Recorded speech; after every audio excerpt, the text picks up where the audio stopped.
Hello दोस्तों, नमस्कार। दोस्तों, क्या आपको मालूम है फांसी देने से पहले कैदी के कान में क्या फुसफुसाता है जल्लाद? जी हाँ दोस्तों, आप लोग शायद नहीं जानते होंगे और बहुत से जानते होंगे। तो दोस्तों, अगर आप लोग नहीं जानते हैं तो चलिए मैं ये फैक्ट आप लोगों को बताता हूँ। तो वीडियो को चलिए शुरू करते हैं। आपने फिल्मों में वो सीन तो देखा ही होगा जिसमें जल्लाद कैदी को फांसी देता है, लेकिन क्या कभी आपने ये नोटिस किया है कि जल्लाद फांसी देने से पहले कैदी के कान में क्या कहता है? हो सकता है कि आपने फिल्मी पर्दे पर ऐसा होते बिल्कुल ना देखा हो, लेकिन असल ज़िंदगी में तो ऐसा होता है। जी हाँ दोस्तों, आज आपको फांसी से जुड़े कुछ ऐसे ही रोचक तथ्यों के बारे में बताएंगे जिसके बारे में आपको शायद पता भी नहीं हो।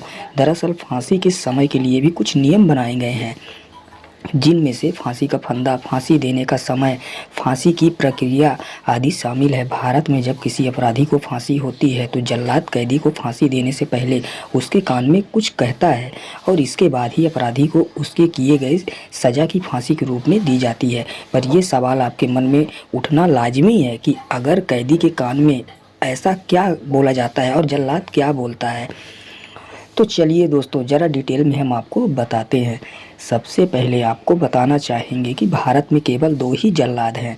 इन्हें सरकार द्वारा कैदियों को फांसी देने की सैलरी भी दी जाती है। इस काम को करने के लिए बहुत बड़ा कलेजा चाहिए। किसी को अपने हाथों से मौत के घाट उतारना सच में अपने आप में बहुत बड़ा काम है। आम इंसान को फांसी देने के लिए सरकार इन जल्लादों को 3,000 रुपये देती है, जबकि किसी आतंकवादी को फांसी देने के लिए यह रकम बढ़ा दी जाती है।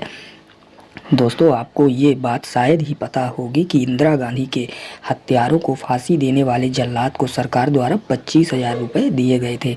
बता दें, भारत में संविधान सर्वोपरि है। अगर कोई व्यक्ति इसके खिलाफ जाता है तो संविधान के अनुसार उस व्यक्ति के खिलाफ उचित कार्रवाई की जाती है। इसके लिए अलग से भारतीय दंड संहिता बनाई गई है, जिसमें हर जुर्म की सज़ा का उल्लेख किया गया है। यदि कोई व्यक्ति किसी का कत्ल करता है तो उसको सजाए मौत यानी कि फांसी की सज़ा या उम्र कैद की सज़ा सुना दी जाती है। दोस्तों, दरअसल फांसी देने के कुछ क्षण पहले जल्लाद अपराधी के कान में माफ़ी मांगता है और कहता है कि मुझे माफ़ कर दो भाई, मैं मजबूर हूँ। यदि मरने वाला व्यक्ति हिंदू हो तो जल्लाद उसको राम राम बोलता है। वहीं अगर मरने वाला व्यक्ति मुस्लिम हो तो जल्लाद उसको आखिरी सलाम बोलता है। साथ ही जल्लाद उनसे कहता है कि मैं सरकार के हुक्म का गुलाम हूँ, इसलिए चाहकर भी कुछ नहीं कर सकता। बस इतना कहकर वह फांसी का फंदा खींच देता है। तो मैं आशा करता हूँ दोस्तों, आपको ये फांसी की इंटरेस्टिंग फैक्ट सुनकर अच्छा लगा होगा और आपको नॉलेज मिली होगी। दोस्तों, अगर आप हमारी वीडियो देखकर खुश हैं और हमारी वीडियो आपको अच्छी लगती है तो कमेंट बॉक्स में ज़रूर बताइए।